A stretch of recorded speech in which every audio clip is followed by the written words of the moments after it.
अन्ना महफल च बैठो वे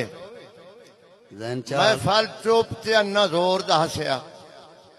बंदिया पूछया यार गल ही काज नहीं हुई बंदा ही अन्ना है हसया क्यों है क्यों हसया भाई उस आख्या यार तुसी ना पूछो मेरी जिस्मानी गल है अल्लाह दे नाम ने तुसा ना पूछो बिस्मिल्लाह मेरा मां प्यो उन्हें आख्या भाई तुझे पूछते रसा ये गल काज नहीं तो गल ही अजीब की थी उस आख्या यार 14-15 साल तू ना मैं मर्दामी कुवत चू खत्म होया वदम ते पता नहीं आज किवे ख्याल ते आया है ये उठी खला मैं तो अपना फाते असलफ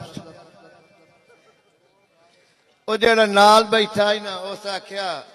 खुदा दे ना अपना फात मेरे तो छोड़ दे